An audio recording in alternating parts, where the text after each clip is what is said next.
Yeah! Hey, good morning. You ready?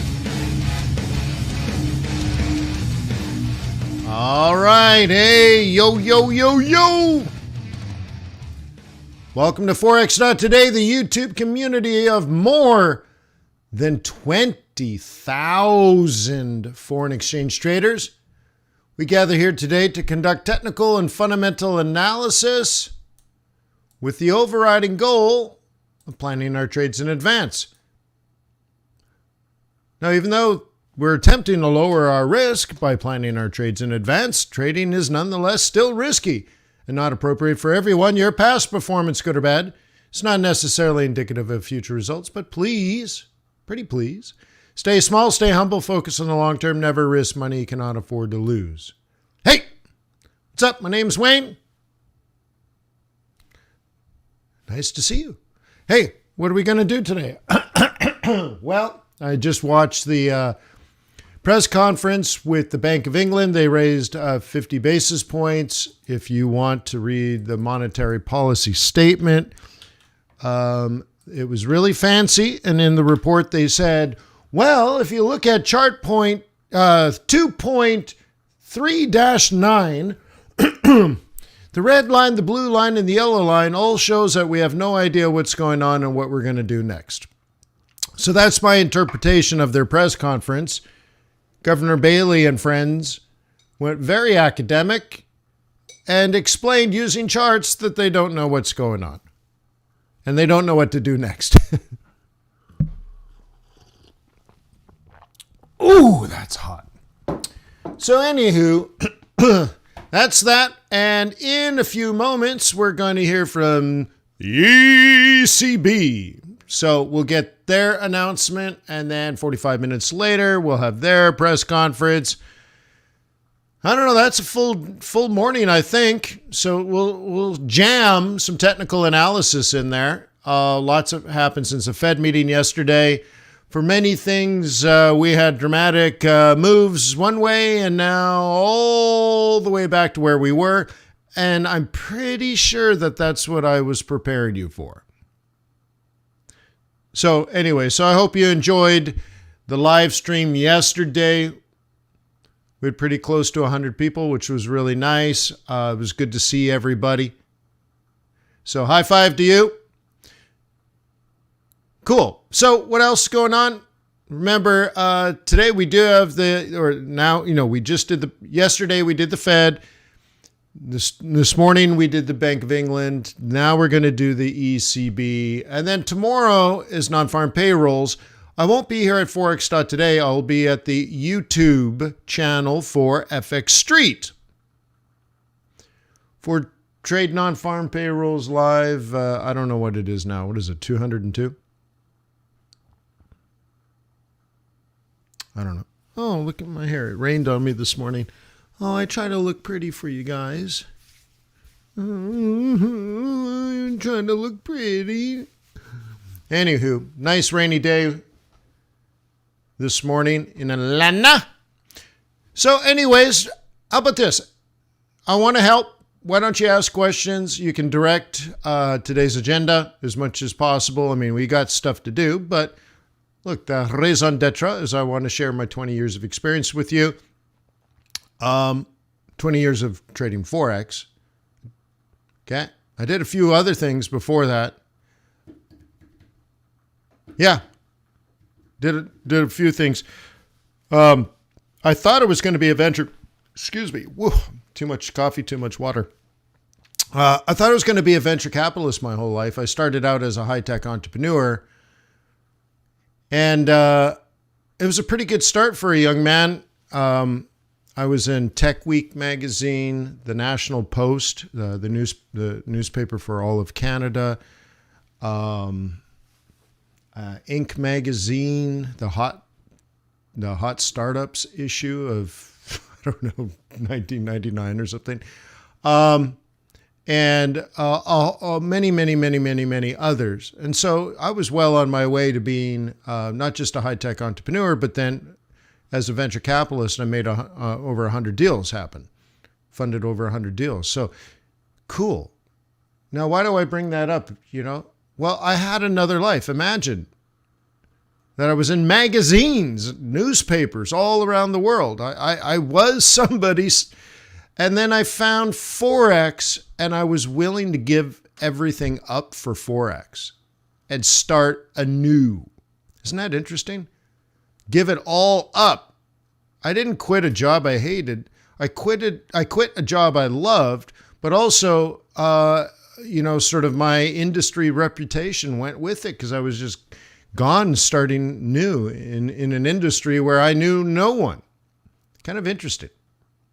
So what that shows you is how powerful I believe Forex is. And the opportunities that you have in front of you are second to none. There's nothing that you can do that would be better than Forex. I'm convinced of that. And, as someone that has reviewed thousands of business plans, this is the best one I've ever seen. So that should speak volumes. So 20 years later, here I am. Rock you like a hurricane. So let me know how it can help. If you look at the description below the video, there are links to resources. I wrote a book many years ago. You probably read it. Would you go back and leave a review on Amazon.com? Even if you thought it sucked, look, I'm not a professional writer. I'm a better writer now. Harvard taught me that. But that was my first book ever, and it's honest. The publisher is responsible for the editing and all that kind of stuff, so you can't blame me for any typos and stuff. But nonetheless, I think it's a half-decent book, and it's real. And you have to understand, I wrote that book having never read anyone else's Forex book.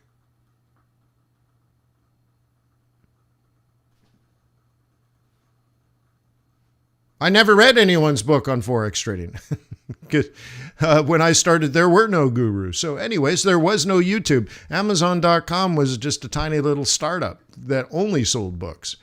When you wanted a book, you'd go to Barnes & Noble. That's the world I was in when I first started trading Forex. So anyways, the sum is that there's a lot of water that's under the bridge, and I'm willing to share everything I've learned, even if I learned it from mistakes. I'll share that with you. Another resource for you is FX Bootcamp. We met as an entire community last night or yesterday afternoon and did FOMC together. And wow, what an amazing event that was. So thank you if you attended with us. And if you were like, hey, Wayne, is there a recording? No, you should have been there. Okay. And then lastly, I recommend that you try tradersway.com as a foreign exchange broker. Go there, open up a demo account. You don't risk a lot opening a demo account. Place some trades. You're going to find the execution speed is faster than most. Why? Well, A, I don't believe they have an algorithm that programs in slippage. And what that means is they take a half a pip from you on when you enter a trade and half a pip when you exit a trade, and that's a full pip. There are brokers like that got in trouble because they had that programmed into the algorithm. I don't believe Traders Way has an algorithm like that. And you can tell because the execution speed's fast. The other big brokers, what they do is they save money by throwing 30 or 40,000 traders onto one server. And of course, it's going to be slower when you got all those people on there. I don't believe that's the case with Traders Way because I did run a third-party analysis of their execution speed, and they're one of the fastest. And my guess is because they don't have 30,000 Forex traders on one tiny little server.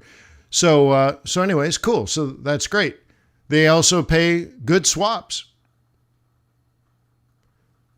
I have one trade that's been running for 3 months. I've already collected enough swap to pay for my margin entirely. 100% return on investment. Well, internal rate of return, but return on the investment of the margin. And that's just on swap.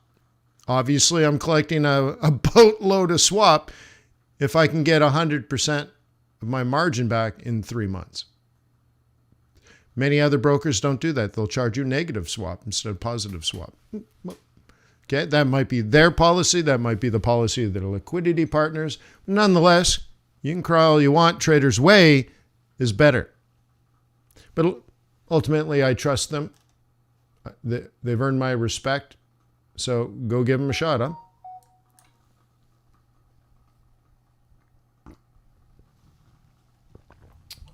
What's up, RJ Nabisco? So anyways, there's the monetary report that Governor Bailey was speaking about. By the way, we got 3.5 minutes until the next announcement. I'll get that going over there.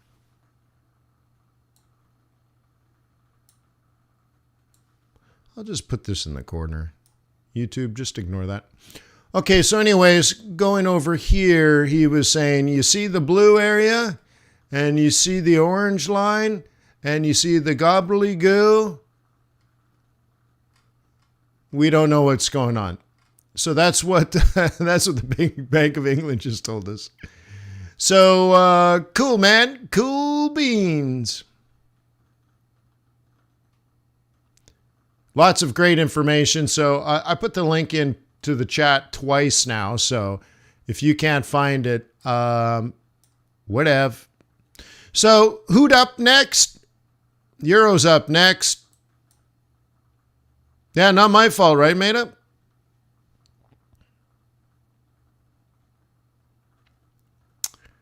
Okay, so we'll have to watch Euro next. This is Euro versus everything.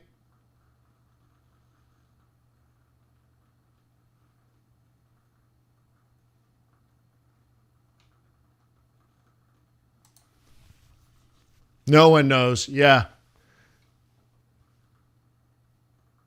Not even Powell. Insert.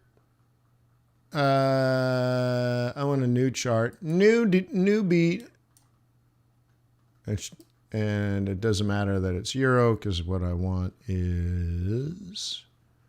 Oh, hey, the decision's coming. I got to get rid of this. No, well, maybe I'll stick with it.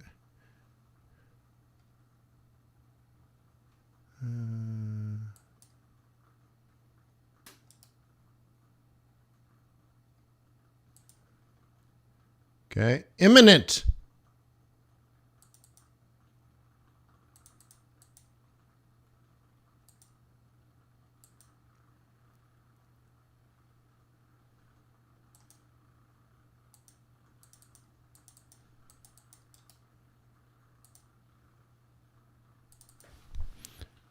Okay. What do you think? Shock? Little shock and all awe action on the Euro. So watch this. Window. Tile vertically. Boom. All right. We got a little action going. Boop, boop, boop, boop.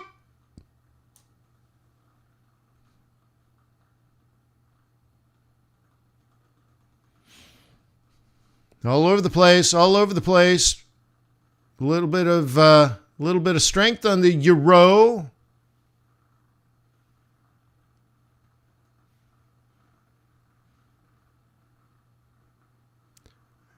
Sorry. I'll move it. I'll move it in a second. I guess I can do it this. Yeah, hang on.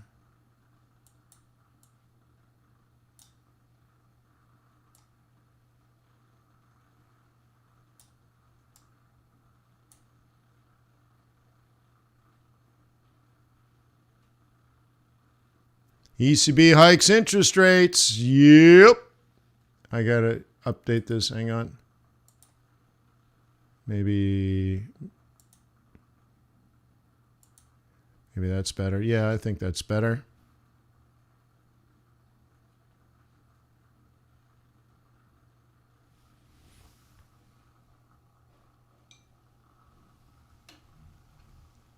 Favor, didn't we talk about that yesterday?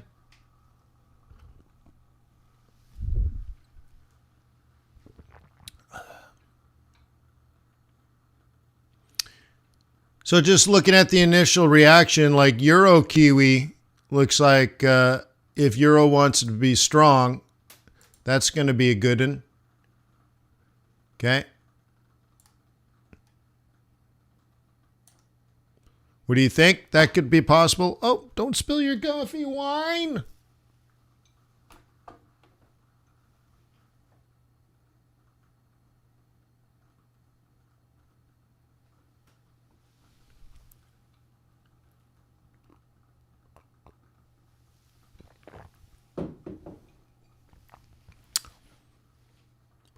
Did you attend my 3-hour meeting yesterday, FX Chain?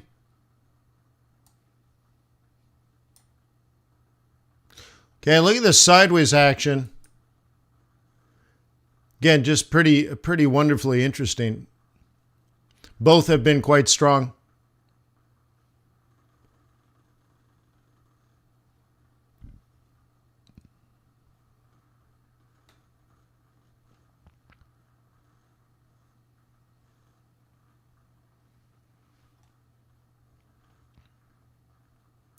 Got to be a little careful there, but I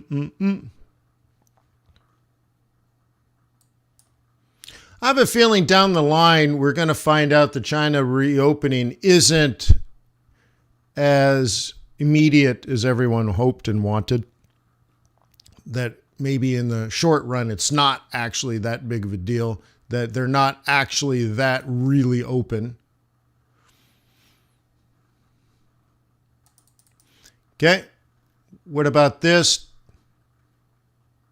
So what I did on this chart is I have the fair market value for Euro versus CAD, and then I have the current and future 21 EMA log down here.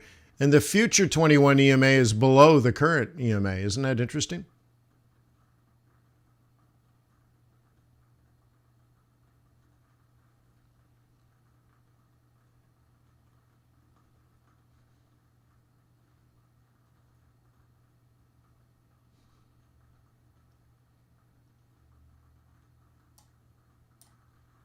Yeah, we'll do yens later. Okay?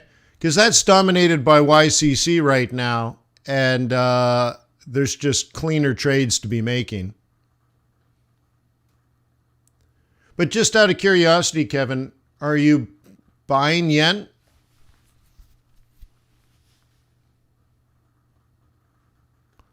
Okay. Ooh, Euro taking a bath here. Holy smokes. Okay. Euro Swissy. Here's your standard risk off trade would be Euro Swissy. And you see that one, you know, a roll reversal. So you'd probably target M2 on this one. So if I get my drawing tool, oh, great. Thanks. Wow. I got to delete stuff in my browser. I got something in my browser that I don't like. Anyways, okay, clear this out. Okay, a clear risk off trade here is the lower low sets up the lower high trade. Okay, and now here's the interesting thing. Those that are bears on Euro, okay, have this as their M3. So they're targeting stuff below this level. And bulls are okay buying at two places. They're okay buying here, which they did. And the second plan B is down here for bulls. So if you're a bull on Euro Swiss franc, which is risk on, by the way, okay, then you're still in plan A. And yeah, you might get knocked out. Well, you don't know the future, so you got to take opportunities and manage risk. And then plan B is down here. Okay, for risk on. Risk off, you're selling here or you're selling roll reversals and you're doing the 21.55 cross. So what you'll be doing the rest of the week will look something like that. And the ultimate low for a bear, risk-off bear, is way down here at 97.5. Okay. But I'm pretty sure I talked about all this yesterday. So anyways, I feel like I'm repeating myself. All right. Anything else going on over there? No. Quickly take a look at that CAD.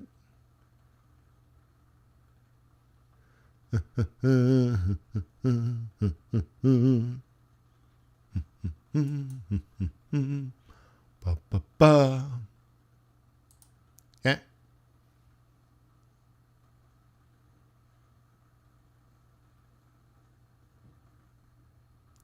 David, I'm sorry to say, my response to that is good.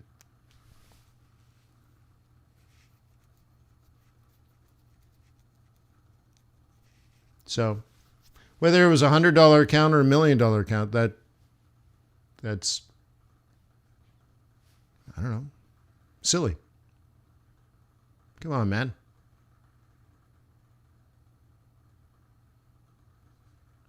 You can do better than that. Where did I do this yesterday? fxbootcamp.com. All right. Here's another one. Great little swing trade going on here. The target for Kiwi CAD is 88. Okay.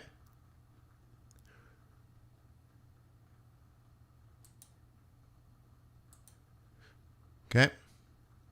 So I'll show you how bias works. Okay. You're like, Wayne, there's so many things on this chart, blah, blah, blah, blah, blah. Okay. Let's do position trading bullish bias. Okay. There we go. And let me turn on the conservative target. True. No. True.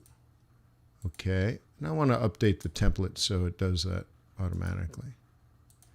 So I'm going to go to template, save template, and I believe it was position trading bullish bias. Replace it. C. I mean we. Okay, so the green zone. Okay. The green zone, if you are a bull on Kiwi CAD, is where you buy.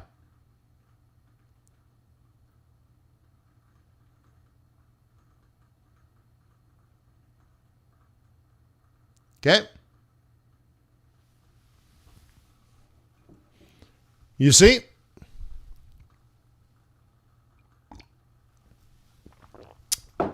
Now, if I go to a 4 hour, well, it's too far out, I guess daily maybe. Yeah, see, I have to go so far out.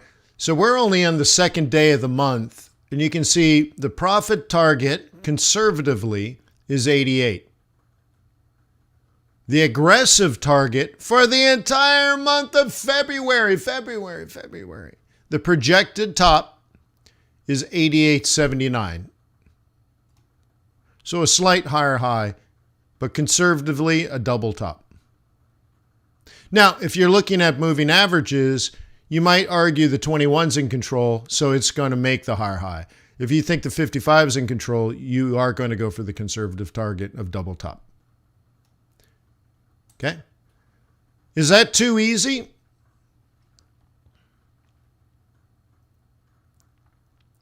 Is that too easy? Am I dumbing down trading too much? You're like, Wayne, that's just nuts. Well, there is, right? There is a pause going on at Canada, so we know that. And we believe New Zealand's going to raise interest rates. So that even though they're going to be the same, that is going to catch up. Meanwhile, COT data favors New Zealand. Retail sentiment favors New Zealand. Seasonality favors New Zealand. On the daily chart, the trend favors New Zealand.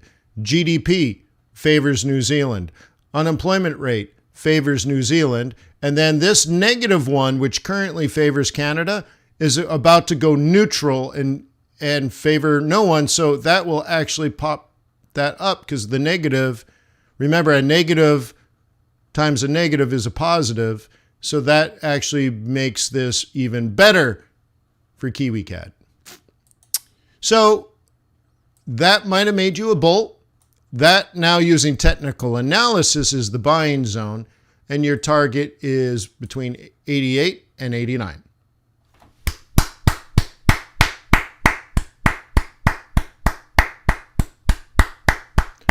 Bravo! Bravissimo!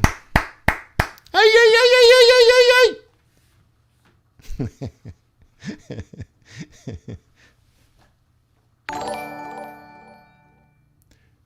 I used to watch downhill skiing on TV as a kid. Yeah, that's how you know you're Canadian, eh? And it was always fun to, like, when they were in other countries skiing, they go by whew, down the corner like a million miles an hour, and you hear people like ringing bells and going, ay, ay, ay, ay, ay, ay, ay, ay. And I always thought, you could just see the group of people like, okay, get ready, here he comes, here he comes. All right, go! Yay! And then you got to stand there in the blistering cold and tornado winds at the top of a mountain. Probably took you 2 hours to get up there, freezing your butt off for your 2 seconds of, ay, ay, ay, ay, ay, ay. Some guy goes by at 100 miles an hour on skis.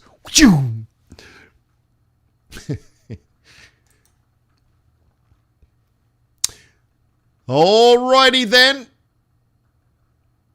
Okay. All righty then. All this happening. Okay. Let's take a look. For example, let's go out to the buck. The buck and euro dollar daily. This is the biggest mover because remember the dollar got weak and this is the anti-dollar. And remember, this is all chaos. Everything's out of control, yo. Okay, so let's do this. Template. Let's just do monthly. Okay, let's clean that up. Okay, great. And let's go to a smaller time frame. All right, so a random walk down Wall Street, right? This is resistance. That's literally R1. Now let me ask you, do traders of euro dollar use monthly pivots either in their trading or in their algorithm? Oh, faux. Oh, for show.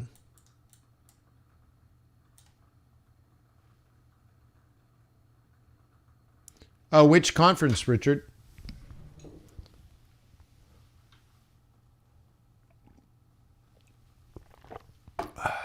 Again, I'm sorry.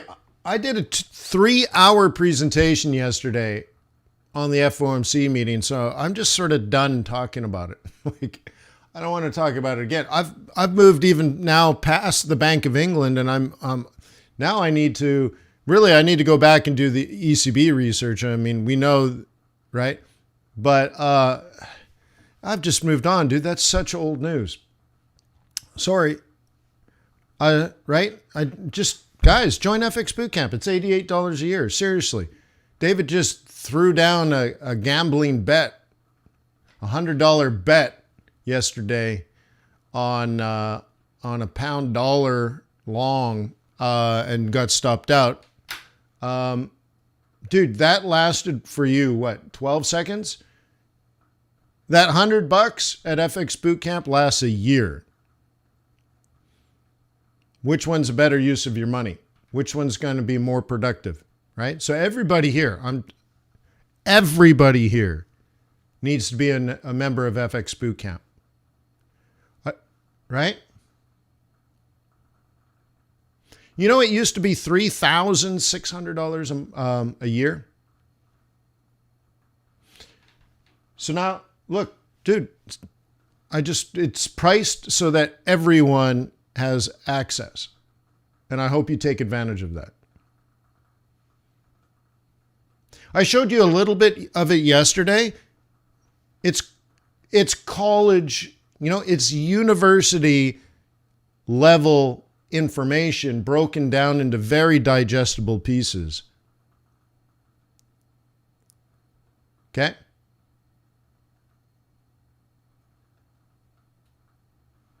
Like, I'm telling you, it's good. And look, the community's backing it up. Like, this is not a guru in a yellow Lamborghini saying, join, become a Forex trader so you can get chicks, hot chicks, and fast cars and fancy watches. No. You're going to learn how to trade as a business.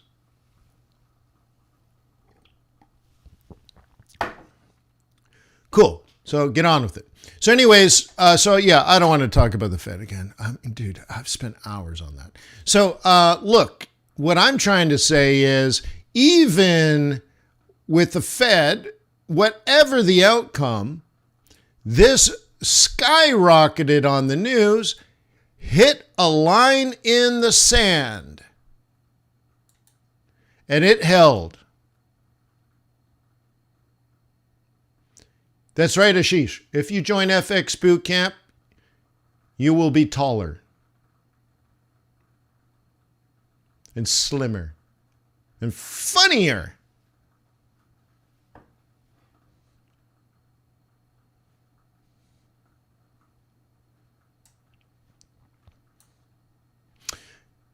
So look, is that in your mental algorithm? Do you know the importance of 110.33? I mean, dude, seriously, look at this. 110.33, not 110, not 110.20. Okay. David, you might be an airhead or you might not be an airhead, but degenerate gambling will never get you anywhere, but it will ruin you. So you could be the most skilled, educated trader, but if you're a degenerate gambler, you don't have what it takes. So that's what I'm pointing at. Okay, David? I want you to, just the attitude, the mental attitude of it is destructive. Okay? And by the way, and here's the other thing, David, and I'm not picking on you. I need to make a point quickly. Okay? And I know you've been around here a while, right? I mean, you're not a newbie, but I am trying to show that is destructive. One other way of looking at it is that volatility is risk and risk is bad, and you threw down a bet on volatility. So what you did, David, and again, I'm trying to make a point here, is you waited for the worst time to possibly trade, and then you gambled a big bet on the worst moment. You couldn't have done anything worse. And so, I mean, you might agree, but you did it. So I don't know. You either just stop right here now. Okay. Or you will just repeat it. It doesn't matter. Okay. It's right. It's sort of like this idea, like, Once you're a drug addict, you're a drug addict. Okay? And you're like, oh, well, I don't do drugs anymore. I only drink alcohol in excess. All right, well, now you're alcoholic. Well, I don't drink alcohol anymore. I found Jesus. Well, now you, right? This addictive personality idea. And once you, right? So if you're gambling now, gamble on Forex, you have to never, ever, ever, ever, ever do it again. Ever. Because even if I can get you 3, 4, 5, 6 years of success, you got it in the back of your mind, in the deepest parts of your psyche. That degenerate gambler can come back any moment, and you'll have to actively not gamble. Like an alcoholic has to actively, proactively not drink alcohol. They say the worst sound to an alcoholic is that ice in a glass, that jingling sound of ice in a glass. Or if you smoke cigarettes and you live in Canada, sitting in your car, warming up your car, what are you going to do for the 5 minutes it takes to defrost your windshield? Oh, I think I'll have a cigarette. Okay?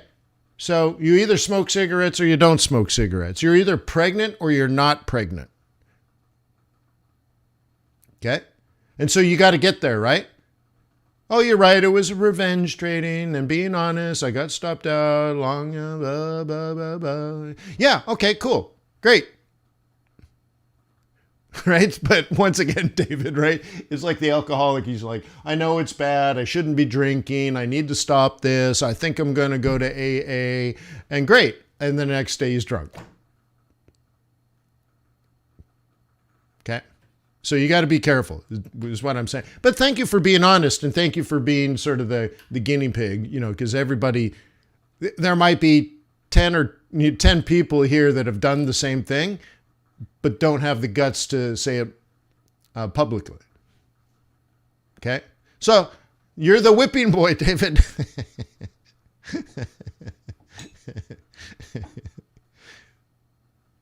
The whipping boy. Yeah.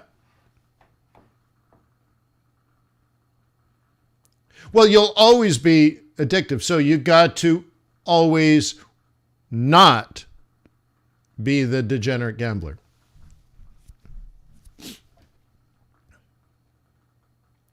Okay?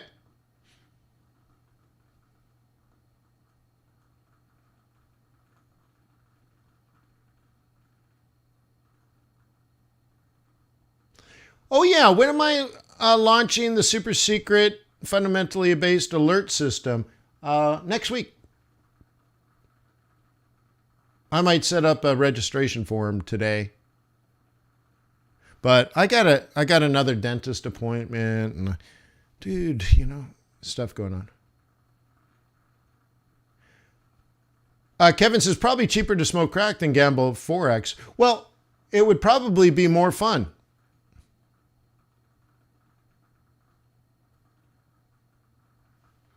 Okay.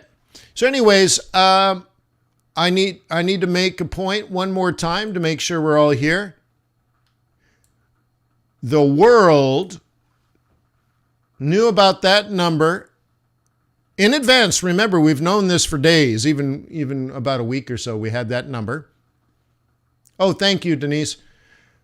The thing is, are you using these numbers to the same degree that obviously institutional investors are using?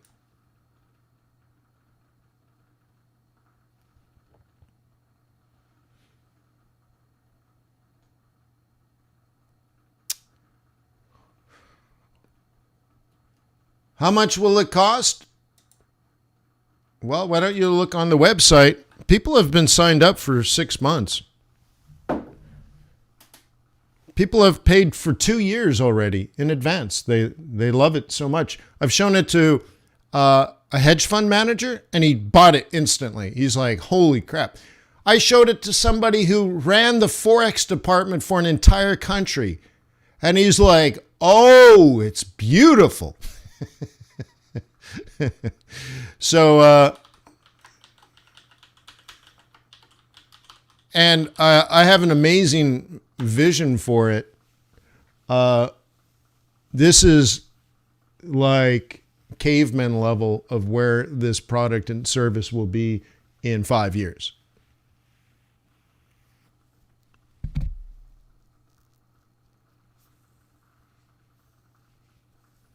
Oh, but Trucking Mogul says he's going to buy it, but the monthly, not the annual. I got amazing news that I'm going to share with you next week. Amazing. Amazing. So don't like do smiley, frowny face. Don't be frowny face, man. So when you attend, my presentation isn't going to be features and benefits. I'm going to explain why this is so absolutely critically important to revolutionize the way you trade. I don't want to improve the way you trade. I've been working for 20 years to teach this information, and now I have a tool to automate for you. So I have to explain like how amazing this really is. So I'm going to need about an hour to an hour and a half of your time, and I'm going to go through it, and I'm going to show you the why. Just that's it. Like, I'm going to explain why you need this. Okay. But I'm not going to go through like a car. Like, I'm not going to say, well, it gets this mileage and it's got, lane change warning system, and it's got heated and cooled seats. And did you see the LED headlights? Yeah, they're the new ones. Yeah, they're 30% lighter than the Xeon lights. No, I'm not. I'm not going to give you features and benefits like that. You should be able to look at the website and go, oh God, I want that. But I don't think you know why you want it. So that's what I'm going to present next week. Okay.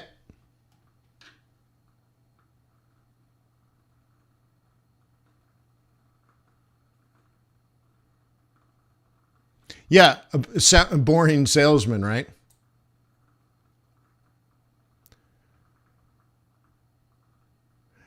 It has over 12% better fuel efficiency than the Honda Accord.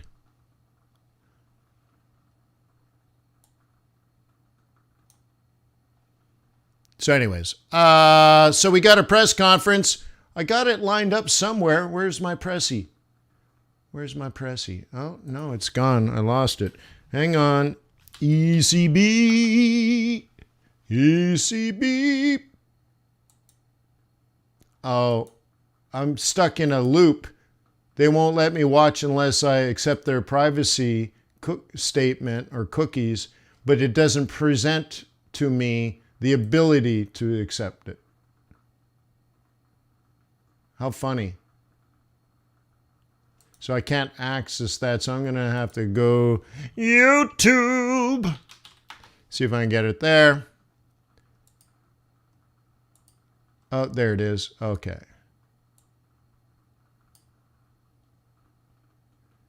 We're getting ready. We're getting ready, everybody. Oh, wait. That's another 15 minutes, isn't it?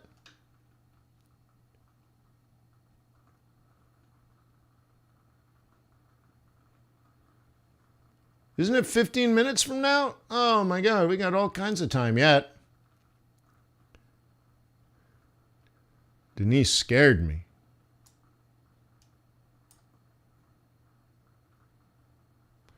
Gamma Ray says, I said 110 on euro dollar last November. Well, there you go, eh? Oh, for sure. Well, we can scrounge around and see if there are any other interesting lines in the sand. The next one is 111. So, it'd be interesting if we did something more like this. Down, a big down, a big up, a bigger down, a big up, and then we roll over. But that's dollar strength. And if you thought that, then what that would indicate is the U.S. stock market's getting crushed. ECB!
Thank you, Richie. Good afternoon and welcome to the ECB press conference. He's so I'm German. joined here on stage He's by so President German. Lagarde and by Vice President Beginners. My name is Wolfgang Preußel. We are in a hybrid format again. Don't go to Vegas So with this I guy. would like to ask our colleagues, the journalists who are joining via WebEx, to turn on their cameras and their microphones when they ask questions. And now over to President Lagarde, please. Wow, he warmed up the crowd, huh? Wolfgang, and good afternoon to all of you, or good morning for those who are overseas. The Vice President and I welcome you all to the press conference, and we would like to begin this press conference. Favor in the by middle of an ECB press congratulating conference? Croatia No. On joining the euro area on January 1st, 2023.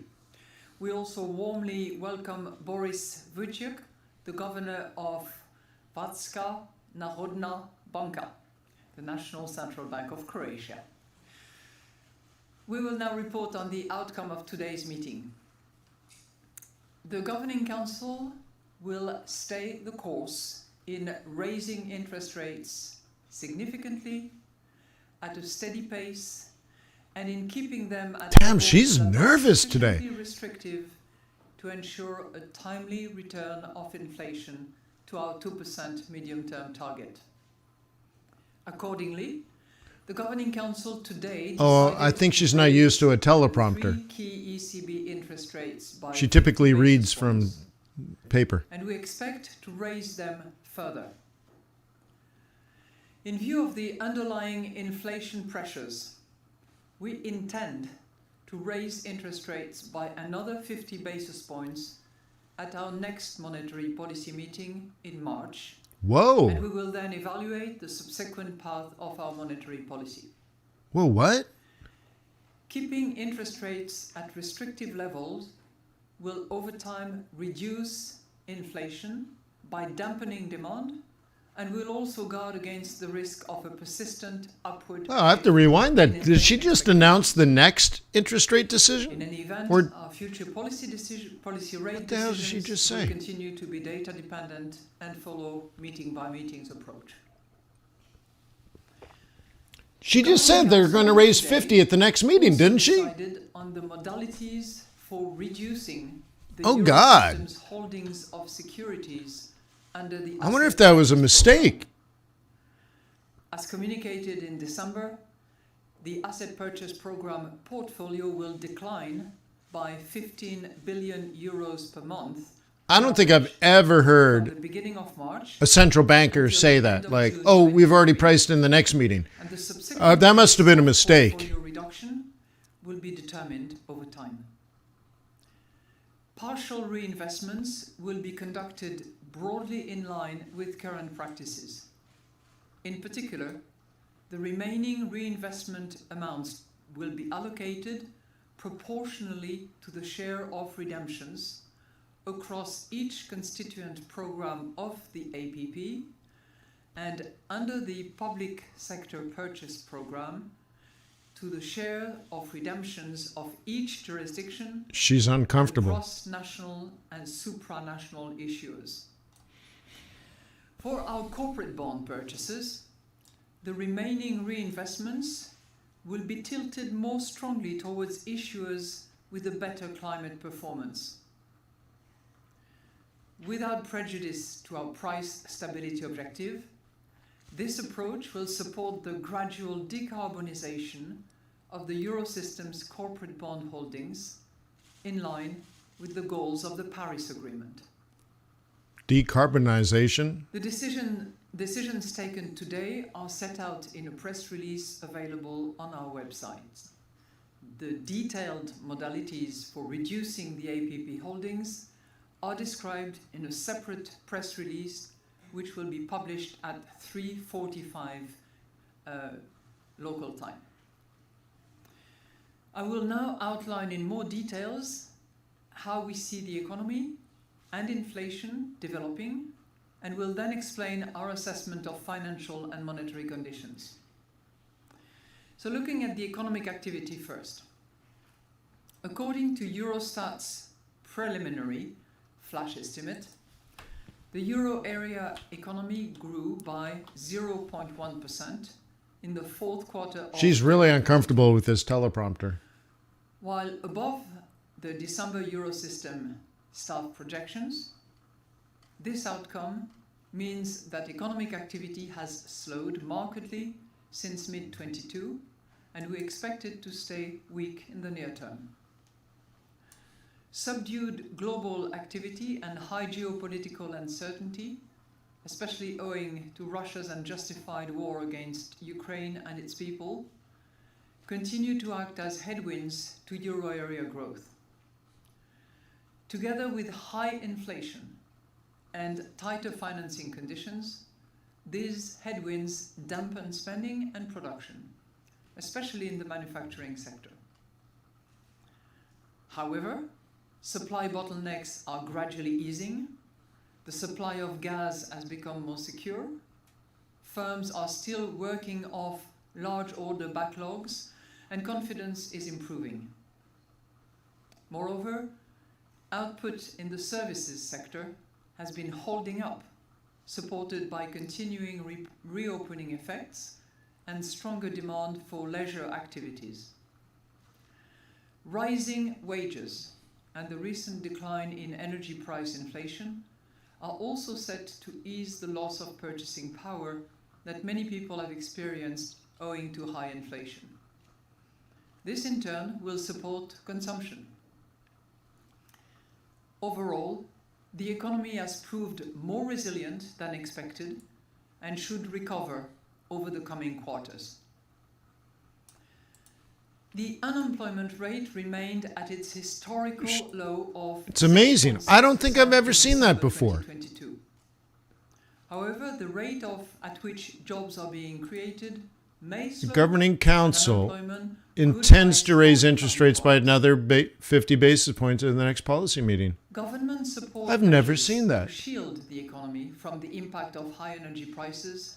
I think that's a big deal. Temporary, targeted, and tailored to preserving incentives to consume less. So now we have to price in 100. In particular, as the energy crisis becomes It's interesting. less acute, She's cool.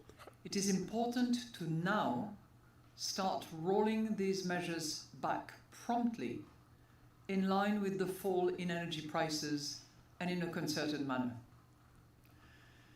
Any such measures falling short of these principles are likely to drive up medium-term inflationary pressures, which would call for a stronger monetary policy response. Moreover, in line with the EU's economic governance framework, fiscal policies should be oriented towards making our economy more productive and gradually bringing down high public debt. Policies to enhance the euro area's supply capacity, especially in the energy sector, can help reduce price pressures in the medium term. To that end, governments should swiftly implement their investment and structural reform plans under the Next Generation EU programme. The reform of the EU's economic governance framework should be concluded rapidly. Turning now to inflation.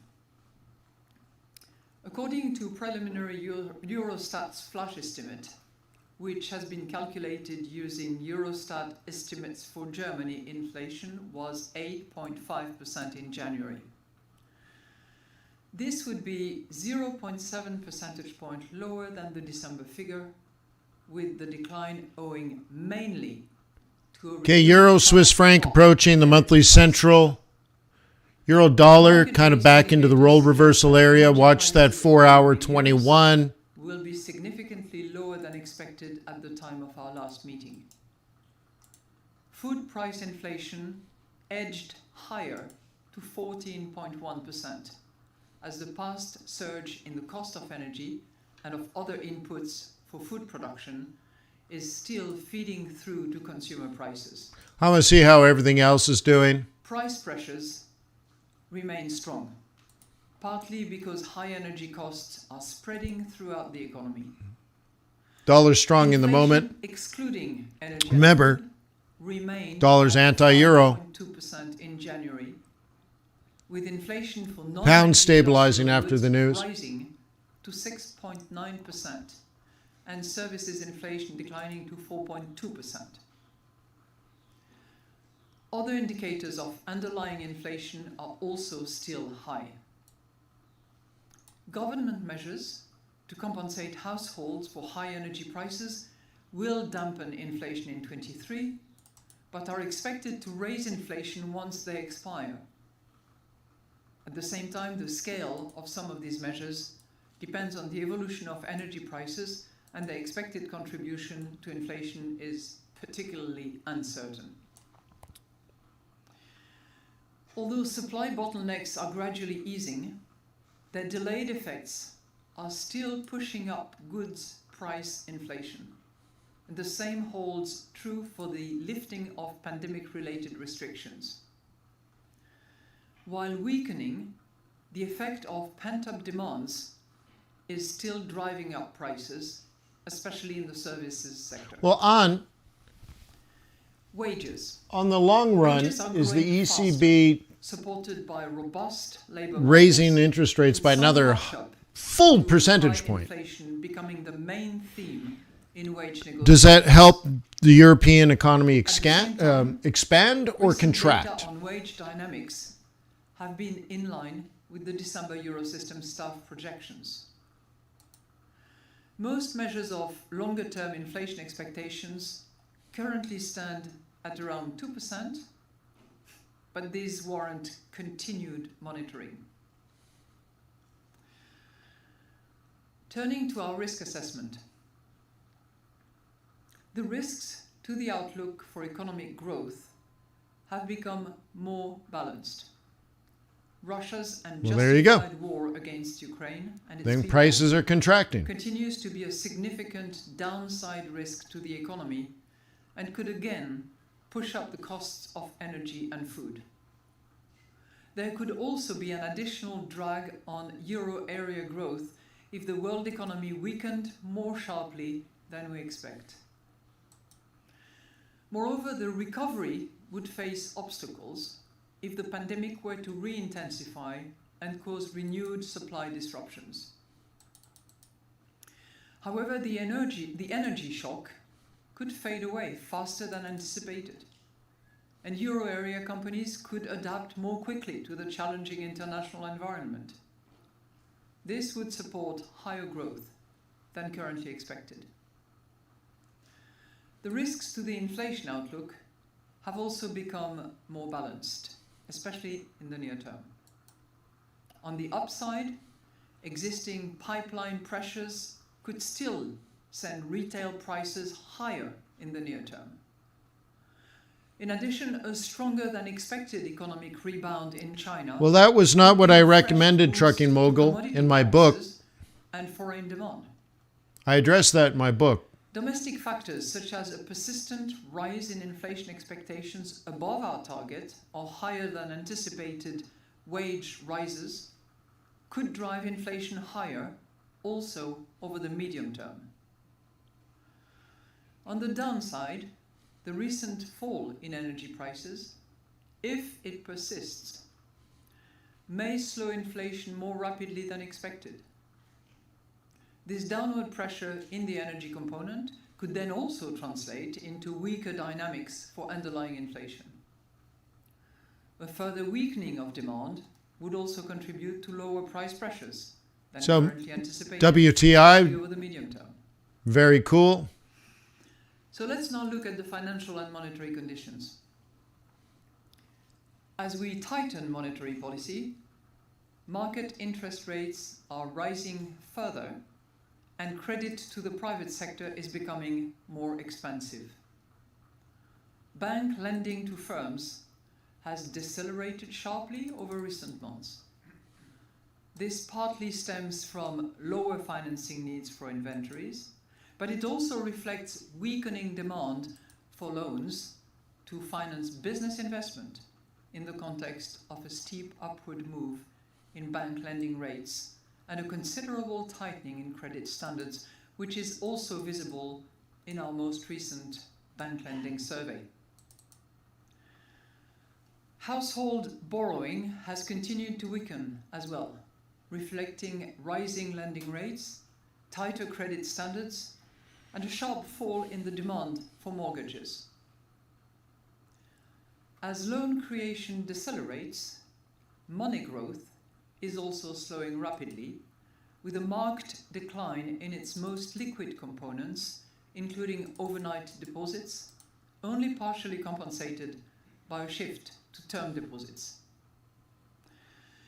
So summing up, the Governing Council will stay the course in raising interest rates significantly, at a steady pace, and in keeping them at levels that are sufficiently restrictive to ensure a timely return of inflation to our 2% medium-term target.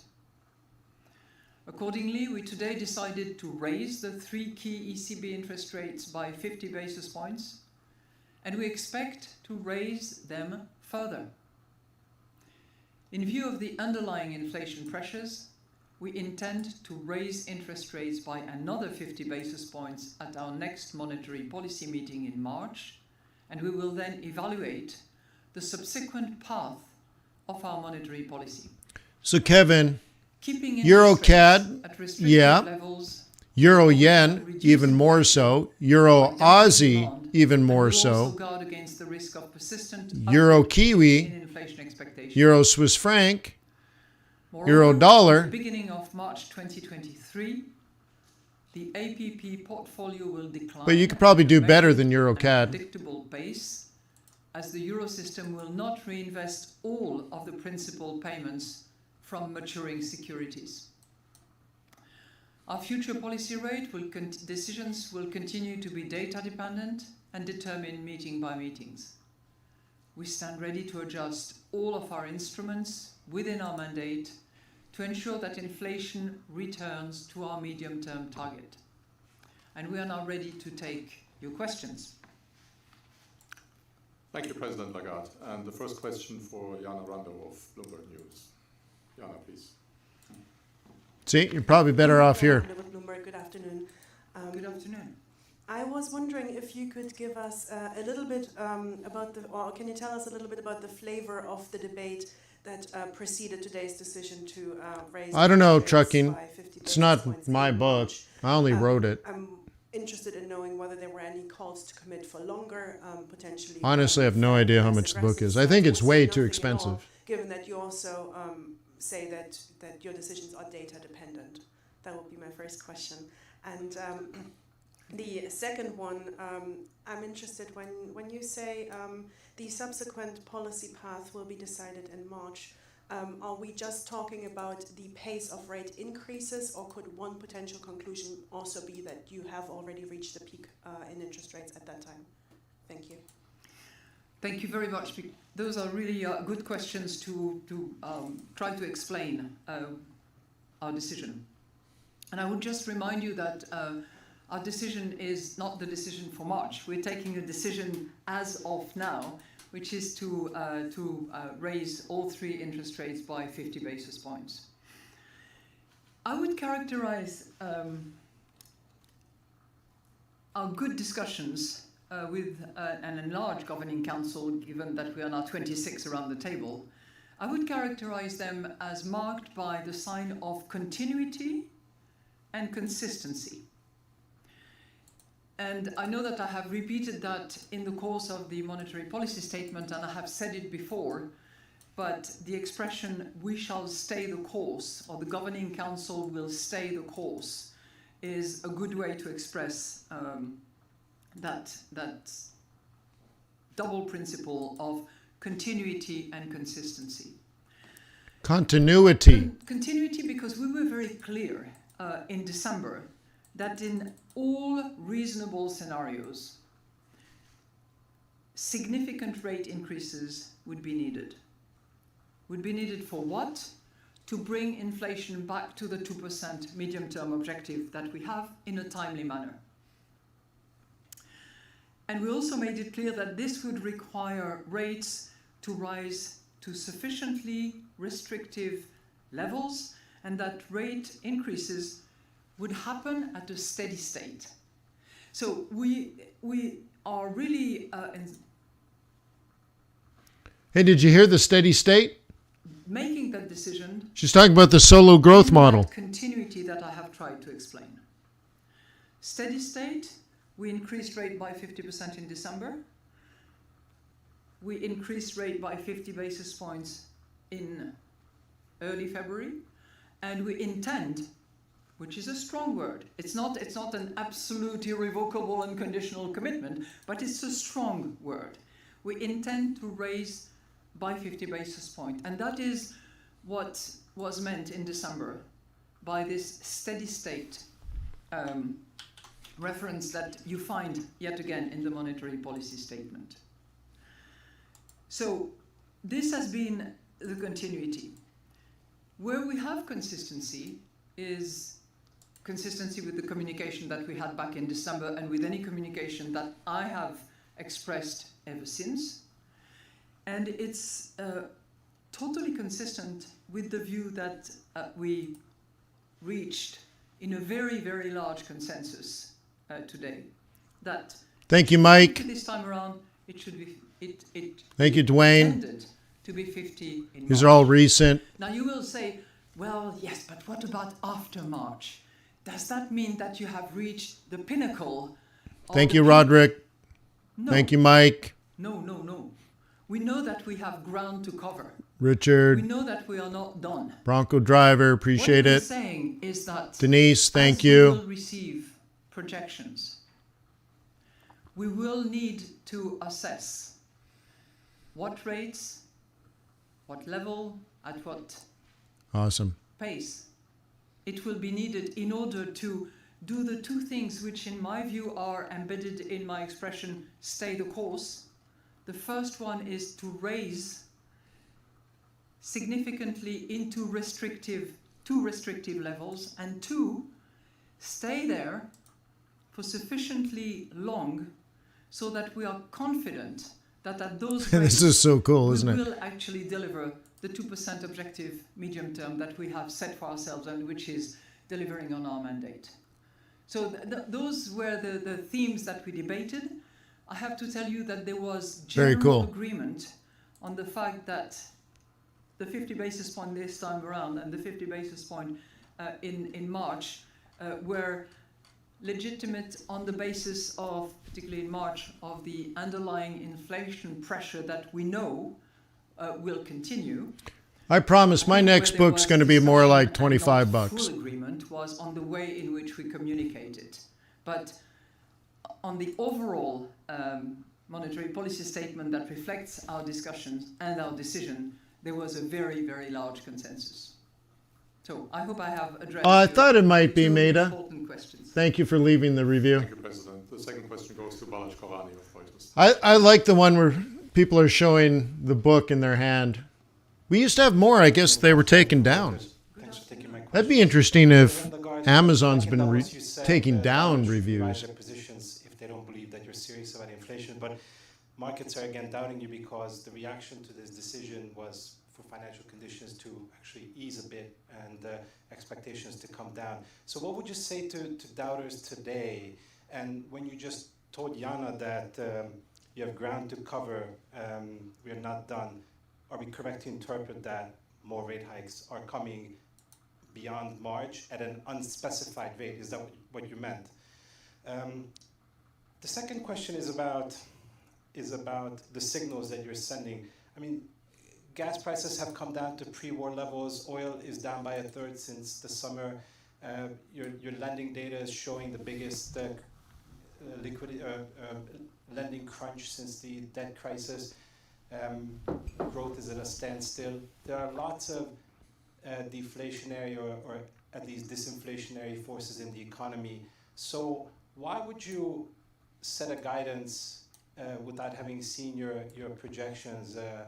And why would you keep on providing a guidance when you said you would stop doing it? But I intend on writing a series of books, so it'll be a 3-box set, if you will. Sometimes it's difficult to read what the ECB intends according to the people that we speak to. Which is why I'm trying to, explain a bit better our reaction function. And I tried to do that with Jana, if I may call you so, given that you do. But I will happily 78, try to 35, re-explain a bit 36. what our intention is. First of all, we are data dependent, and we know that we're getting a projection exercise at our next March meeting. But we are also data dependent when we look at underlying inflation elements, and the underlying inflation pressure seems to be, whether you look at core, trimmed, super core, in all sorts of dimension, adding to which the measurement of the fiscal measures that have been put together, the wage negotiations and the wage direction that we are seeing. We have all scenarios available to decide that March actually warrants a 50 basis points increase. And this is what we are saying when we say we intend to, which is why the word is pretty strong. Now, in Davos, I did say that we shouldn't be doubted, and I think it was very much in relation to what we were going to do this time around and what we were going to do in the following meeting. And I hope that by being very specific about today's decision and pretty strong in terms of intention as to what we will do in March, those who observe carefully what we do will appreciate that we should not be doubted. Which course did you do, Joel? To reach 2% medium-term inflation should not be doubted.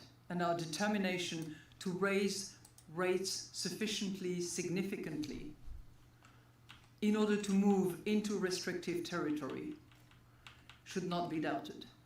Nor should be doubted the fact that once we are in restrictive territory, we will want to stay there sufficiently so that we can be confident that those rates will give us the return to the 2% medium-term inflation objective that we have. Now, you will say, is that consistent with the meeting-by-meeting approach? Let's call a spade a spade. Whoa! Let's get jiggy with it. Meeting by meeting is going to be applied on the basis of data. But when we have data that is sufficiently strong, and when we are sufficiently far away from what we expect will be the appropriate rate to reach the 2%, it is completely legitimate to express an intention in a relatively forceful way. An intention is not, as I said, 100% commitment, but it's a pretty strong determination. And I can't, think of scenarios, unless they were quite extreme, where that would not happen.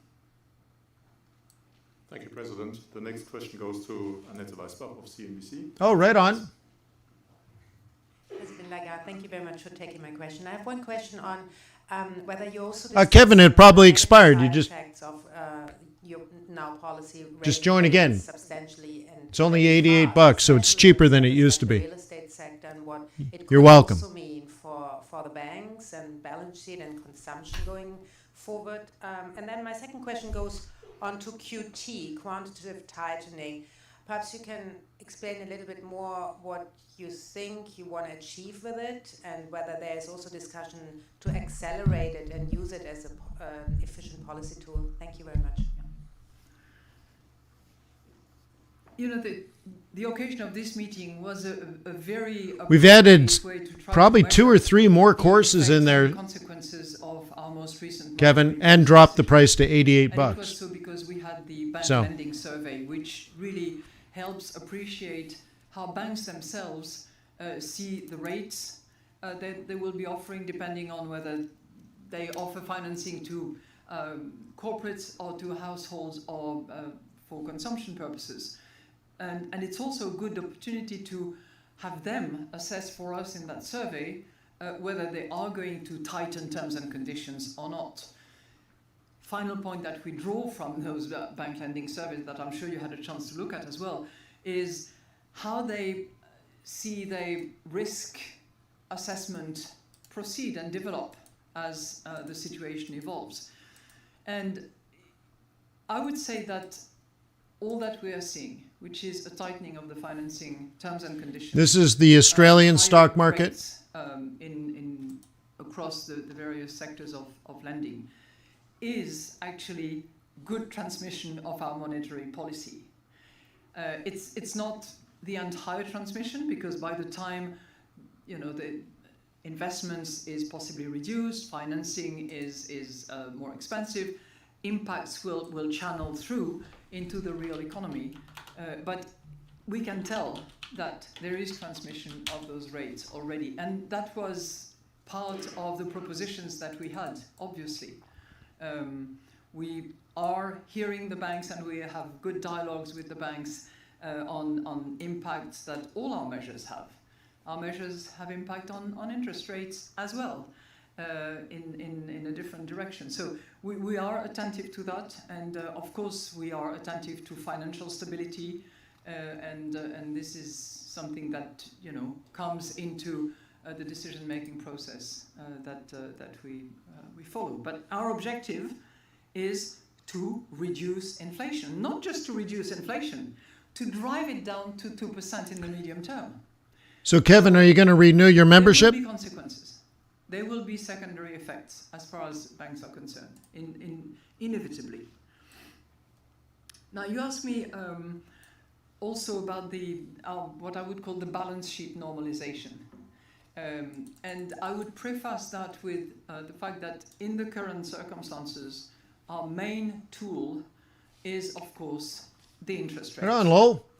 And the balance sheet normalization Booyah! helping us normalize the Yeah, I process. think so, Richard. And, She's cool beans, man. it's not the main instrument. It's obviously part of the accessory instruments, if you will, that come to supplement the interest rate policy that we have. I think the approach that we have taken was also telegraphed back in December, when I said in this room that it would be predictable and measured. And I did mention the 15 billion monthly. Hey, we're probably getting pretty close to the end of the press conference. Could you That's what we're click doing. the thumbs up button, tell YouTube this was good? Consistency, in that partial reinvestment of the APP portfolio. And I think we're adding 2 principles that will matter, which is simplicity and neutrality. So that we don't. Just a reminder, everyone in the swing trading group and the day trading group, we are meeting at 4 p.m. today. To the portfolio across jurisdictions. Do I plan to do a second Thank you, edition? President. No, And the next question goes to Aude Kurselek of the French Tat. No, I don't plan on doing a second edition. The publisher makes way more money than I do. So my goal is, because it was never discussed with me that the book was going to be nearly $100. I'm like, $100 for a book? Holy snap. If I had known that, maybe I would have made a different decision or negotiated a difference. But it was the first book, right? So I honestly didn't know. So do I want to do a second edition? I think that would benefit Wiley Publishing more than me or you. So no, not really. So I'm writing a box set. I'm writing a series of 3 books called The Bulls and Bears, Hawks and Doves, and Angels and Demons. I did a poll here on YouTube about 2 months ago about what topics interest you most, and you picked macroeconomics, so that means the first book to be released is actually book number 2. So I'm going to do sort of a Star Wars thing where, so I'm going to start with book number 2, Hawks and Doves. And then I'll probably bang out book number 1, Bulls and Bears. And then I'm going to end with Angels and Demons.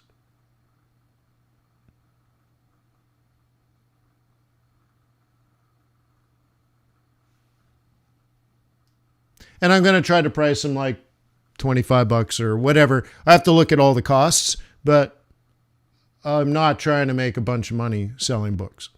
Television channel, BFM Business. Good afternoon, Madame Lagarde, and thank you for taking my questions. First one. Yeah, it would be each, Barry, because, look, I got to print the books and send them to you, right? But it's not going to be $100. You know what I'm talking about? Does regularity matter to you? And does that mean it could continue at this pace? Although maybe I'd get make a leather bound version with gold pages. Wouldn't that be sweet? Salary increases. What's your message about that? I hope so, Barry. That'd be an honor.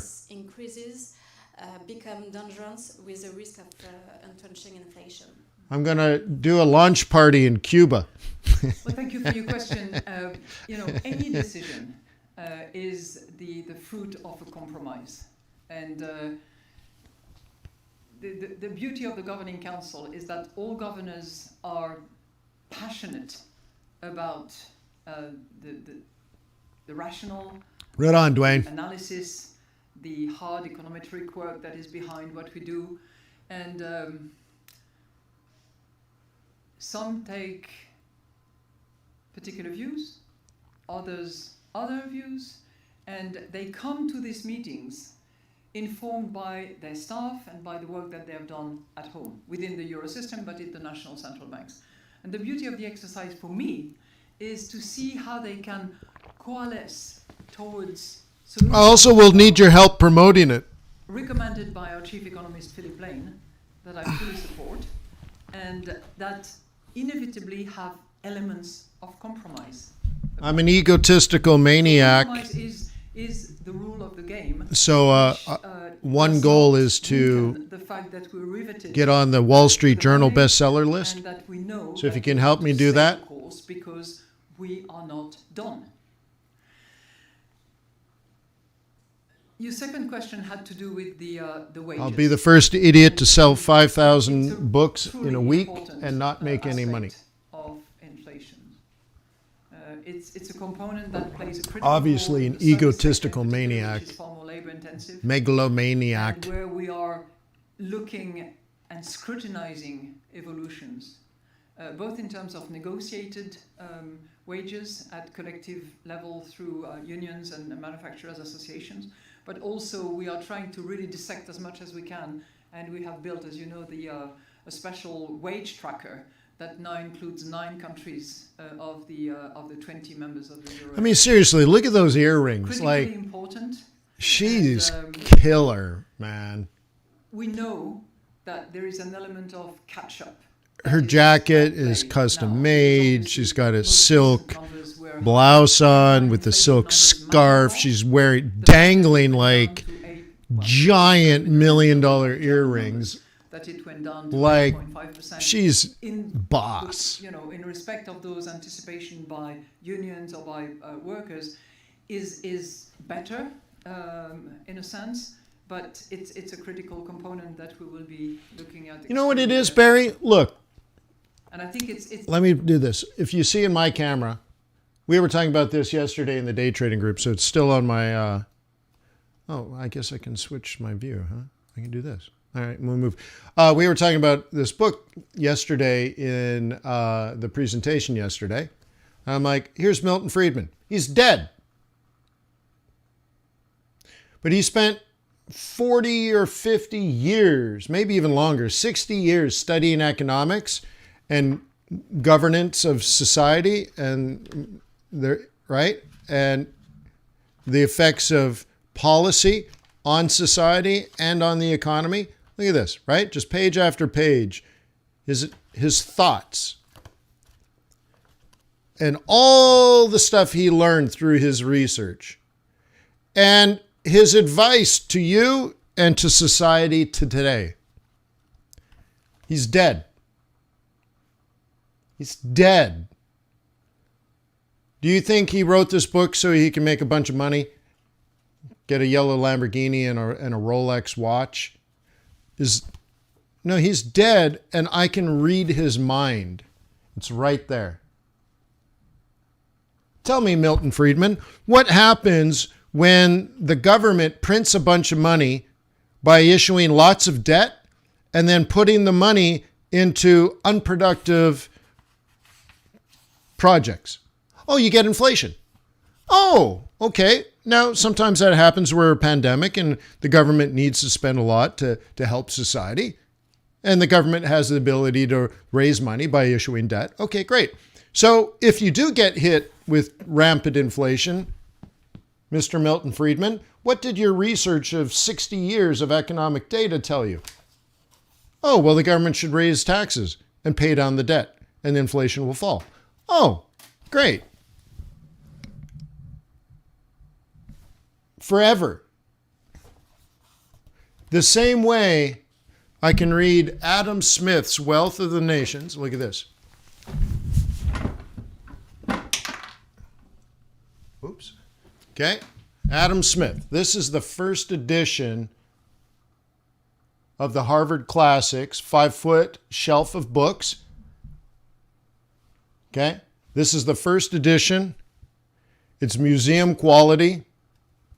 I'm actually going to donate this to the Harvard Club of New York, by the way. Look at this book. I mean, the pages haven't even been opened before. The Wealth of Nations. Adam Smith, during the Scottish Enlightenment period, wrote down his thoughts on democracy and capitalism, particular capitalism. And he talks about Forex in this book, literally, all kinds of stuff. He wrote it in 1776. No, 1775. I read the first edition of The Wealth of Nations. This is just the first edition of this Harvard publishing series. And I'm trying to get the date. This one's from... see, the pages have never even been opened. Look at this. Museum quality, I'm telling you. This book was printed...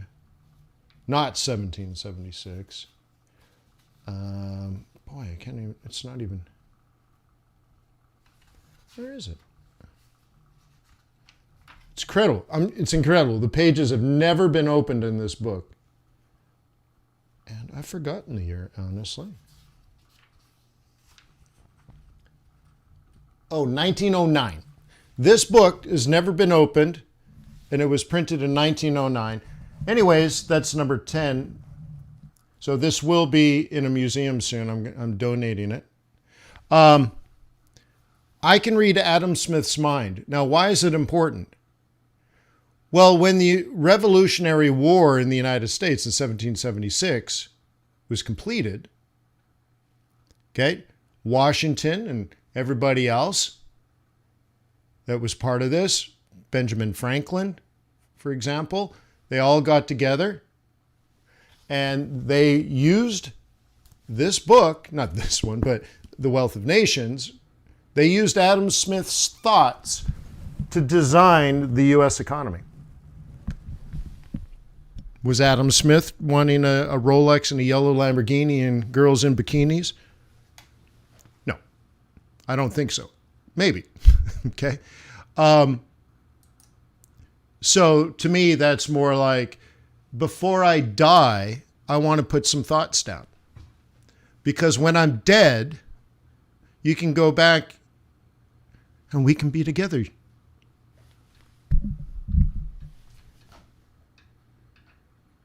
I can live forever in the Library of Congress. That sounds good to me.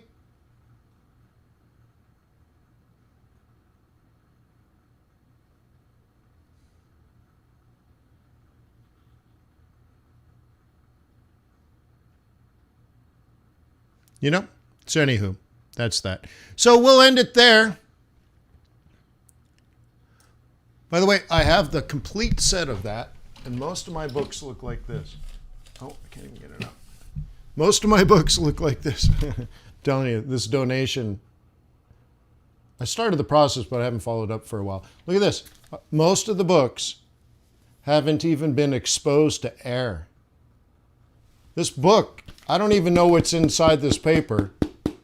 Maybe I got scammed by the dealer, but this book was printed in 1909.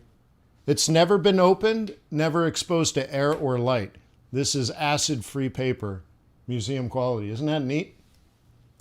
I got all of them. I don't know what's in this one. I don't know what's in this one. I got the whole thing. They're in there. But I'm like, this one, right? The Wealth of Nations. I'm like, oh, I got to have that one. I got to have that one. Okay, I also have the one on Marcus Aurelius, obviously, since I'm studying Stoicism. So anyways, thank you for being in my life. You're good people. I like you. I want you to succeed. So if you're, again, in my day trading group or swing trading group, we are meeting today at 4 p.m. And we are going to plan out next week. I actually got to kind of, if I remember, now I have to go to the dentist again today, so maybe I get sidetracked. But I thought we could map out the Fed funds futures market for the entire year on a spreadsheet and try to create a yield curve. What do you think of that? You want to work with me on that? We'll do like a Google shared sheet. We'll share a Google sheet and we'll try to knock out the yield curve for the future using the Fed fund futures. You want to do that? So remind me. I thought about it today in my meditation. I thought, oh, that'd be so cool. But you know what? Life gets in the way. Right? I got to go to the dentist. You know, I should do a weird thing like, what's on Wayne's desk? All right, I got a book of Milton Friedman. What does it say about me? I have a black cedar candle. What does that say about me? A Cartier. A phone with MT4 and MT5 on it that opens and closes. And then here's another one. Check this out. A box of cigars, never opened. It's just sitting on my desk. I showed it to someone the other day. From 1997. It's a huge box. There's only 12 cigars in there because they're all wrapped in cedar wood and all that kind of stuff. But like, all right, well, I got cigars from 1997. It's just like weird. It's weird, man. What a weird life. So again, thank you for being in my life, and I will see you later. And remember, tomorrow I'm at the FX Street YouTube channel for Trade Non-Farm Payrolls Live. I'm somewhere in like the 16 and a half year mark of doing that one webinar, which means I've been doing that one webinar longer than your last guru has probably been alive.